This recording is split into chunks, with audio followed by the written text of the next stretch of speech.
Ocean gate की Titan submarine ने अपना सफर कनाडा के सेंट जॉन पोर्ट से शुरू किया था, जिस लोकेशन पे इसको ओशियन के अंदर ड्राइव करना था। ये सेंट जॉन से 700 किलोमीटर दूर नॉर्थ अटलांटिक ओशियन में बाकी है और इसी पॉइंट पर ठंडे पानी के नीचे ओशियन की गहराइयों में टाइटैनिक का शिप भी मौजूद है। सैटरडे 17 जून 2023 को ये सफर शुरू किया गया और प्लान के मुताबिक अगले दिन संडे को सुबह 8 बजे टाइटन को पानी में उतारा जाना था। आपको यहाँ बताते चले कि ड्राइव से पहले टाइटन में एक मसला नोटिस किया गया था, लेकिन उसके बावजूद भी अपनी जान दांव पर लगाकर इसको ओशियन में उतार दिया गया। वह क्या मसला था और आखिर पता होने के बावजूद भी यह खतरा क्यों मोल लिया गया? इस सफर में टोटल 5 लोग मौजूद थे, जिसमें एक्शन एविएशन के फाउंडर हॉनेस हॉर्डिंग भी मौजूद थे। उन्होंने जेफ बेजोस के साथ स्पेस में भी ट्रैवल किया था। दूसरे नंबर पर स्टॉकटन हर्श, जो ओशियन गेट के सीईओ भी थे। अमेरिकन कंपनी ओशियन टूरिज्म के लिए सबमर्सिबल फराहम करती है। तीसरे नंबर पे 77 साला पॉल हेनरी थे, जिन्होंने पहले भी टाइटैनिक को विजिट किया था। ये शिप रेट के एक्सपर्ट थे और इनको टाइटैनिक के बिखरे हुए पार्ट्स की काफी जानकारी थी। और आखिर में पाकिस्तानी बिजनेस टाइकून शहजादा दौर अपने बेटे सुलेमान के साथ इसी सबमरीन का हिस्सा थे। 17 जून को ड्राइव करने से पहले हॉनेस हॉर्डिंग ने इंटरनेट पर अपना आखिरी पोस्ट किया था। उनका कहना था कि शायद सर्द मौसम की वजह से उनकी डाइव डिले हो गई है। कल सुबह को जब थोड़े वक्त के लिए मौसम बेहतर होगा तो हम डाइव कर जाएंगे। ये 5 लोग अपना शौक पूरा करने के लिए मशहूर जमाना टाइटैनिक का मलबा देखने जा रहे थे। 1912 में डूबने के बाद अगले कई सालों तक इसको तलाश करने की कोशिश जारी रही, लेकिन अटलांटिक ओशियन की हर्श कंडीशन के पास ये काम इतना आसान नहीं था। फिर 1985 में जाकर आखिरकार ओशियन फ्लो पर आरएमएस टाइटैनिक का मलबा मिल ही गया। टाइटैनिक अपने पीछे इतने सवालात छोड़कर गई थी कि अब इनके जवाब तलाश करने का वक्त आ चुका था। दर्जनों एक्सपीडिशन अरेंज किए गए, जिसमें अलग अलग कंट्रीज के एक्सपर्ट्स और रिसर्चर्स ने टाइटैनिक शिप का रुख किया। Canada film maker James Cameron ने 1995 में टाइटैनिक के मलबे के दर्जनों दौरे किए। फिर 1997 में टाइटैनिक मूवी रिलीज की गई कसर टाइटैनिक मूवी की कामयाबी ने पूरी कर दी। उसने इतनी धूम मचाई कि अब टाइटैनिक को खुद जाकर देखना करोड़ों लोगों का ख्वाब बन गया। यानी यह काम अब सिर्फ रिसर्च के मकसद तक ही महसूस नहीं, बल्कि शिप एक साइड पर टूरिस्ट भी जाना शुरू हो गए। कहा जाता है कि ओशियन की गहराइयों तक जाना स्पेस में जाने से भी ज्यादा मुश्किल है और इसकी सबसे बड़ी वजह है पानी का प्रेशर।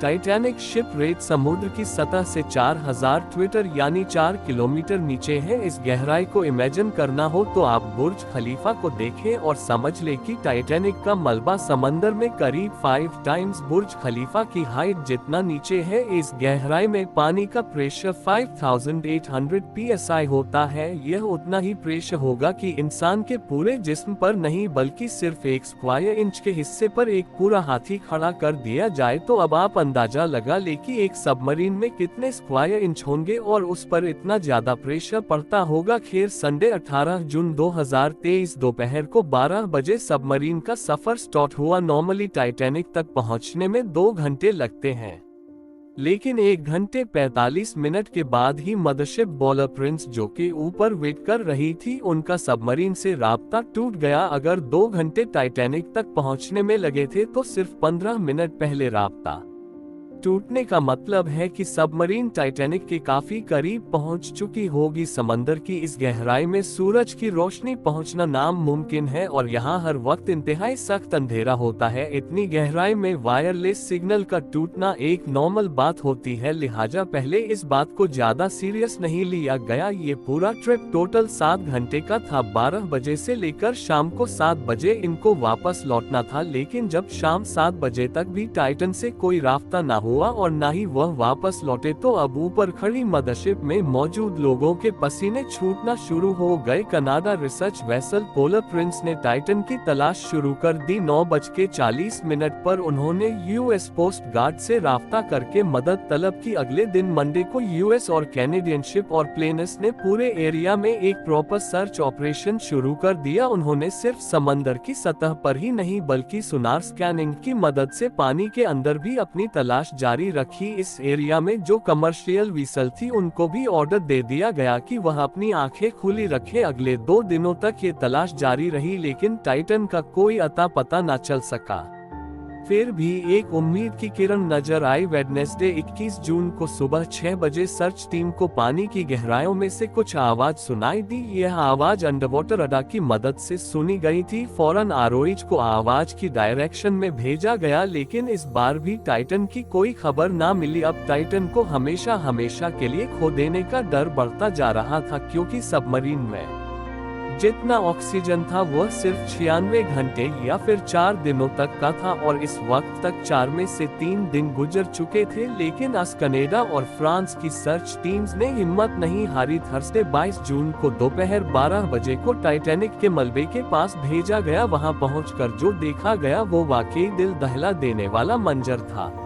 3:48 PM पर आरोही, जो कि टाइटैनिक के मलबे के पास पहुंच चुकी थी, उसने टाइटन की दुम का एक हिस्सा टाइटैनिक से सिर्फ 1600 फीट दूर पड़ा हुआ देखा। जो देखने गई थी टाइटैनिक के मलबे को, अब उसका मलबा ही पूरी दुनिया में हेडलाइंस बन गया। इसका सिर्फ एक ही मतलब है कि सबमरीन पानी का प्रेशर बर्दाश्त न कर सकी और समुद्र की गहराइयों में ही फट गई। इस खबर ने पूरी दुनिया में जैसे हलचल मचा दी। ओशियन गेट की सेफ्टी पर कई सवाल खड़े किए जाने लगे हैं। ओशियन गेट के CEO स्टॉकटन हर्ष, जो कि खुद इस मौके में अपनी जान गंवा बैठे हैं, उन्होंने 2021 में कहा था कि वह जानते हैं कि उन्होंने टाइटन को बनाते वक्त कुछ रूल्स तोड़े हैं, क्योंकि उन्होंने टाइटन को स्टील से नहीं बल्कि एविएशन ग्रेड कार्बन फाइबर से बनाया। वह इस इंडस्ट्री में कुछ नई इनोवेशंस करना चाहते थे, तभी स्टील को रिप्लेस करके कार्बन फाइबर का इस्तेमाल किया गया था। पहली बार लॉन्च से पहले टाइटन को 5000 से 10,000 PSI के प्रेशर पर टेस्ट भी किया गया, जिसमें वह पास हो गई थी। पर एक्सपर्ट्स का मानना है कि ओशियन के अंदर हजारों किस्म की ताकत सबमरीन पर पड़ती है, जिसमें न सिर्फ प्रेशर बल्कि पानी का भाव भी होता है, जो कि लहरों की वजह से पैदा होता है। इसके अलावा अंधेरे की वजह से ये भी हो सकता है कि कोई भारी पत्थर या फिर समुद्री मखलूक सबमरीन से टकराए हो। कुछ भी हो, टाइटन की तबाही की एक वजह तो इसका कार्बन फाइबर का हाल था, लेकिन दूसरी वजह इसमें पहले से मौजूद क्रैक भी थे। जी हां, टाइटन सबमरीन 2019 में कॉल स्टेनली नामी एक बिजनेसमैन को भी लेकर गई थी, और उस वक्त भी उसको ओशियन गेट के CEO ही ऑपरेट कर रहे थे। कॉल ने बताया कि उस सफर के दौरान जब वह नीचे जा रहे थे तो उनको टाइटन की बॉडी में से क्रैकिंग की आवाज सुनाई दी थी। उस वक्त उन्होंने इस आवाज पर ज्यादा ध्यान नहीं दिया, क्योंकि उनको ओशियन गेट के CEO, जिन्होंने खुद ये सबमरीन डिजाइन की थी, उन पर पूरा भरोसा था। लेकिन इस हादसे के बाद उन्होंने CNN को बताया कि शायद वह आवाज इस बात की वार्निंग थी कि टाइटन की बॉडी पानी का प्रेशर बर्दाश्त नहीं कर पा रही। अगर यह बात सच है तो इसमें कोई शक नहीं, टाइटन की बॉडी में क्रैकर्स पड़ना पहले से शुरू हो गए थे। 2018 में ओशियन गेट के एक एग्जीक्यूटिव ने टाइटन की कार्बन फाइबर बॉडी के खिलाफ आवाज उठाई थी। उनका कहना था कि यह मसला सबमरीन के फटने से सिर्फ चंद मिलीसेकंड पहले पता पड़ेगा, और हकीकत में भी ऐसा ही हुआ। जिस गहराई में टाइटन फटी है, एक्सपर्ट का कहना है कि उसको फटने में सिर्फ 0.3 सेकंड्स लगे होंगे।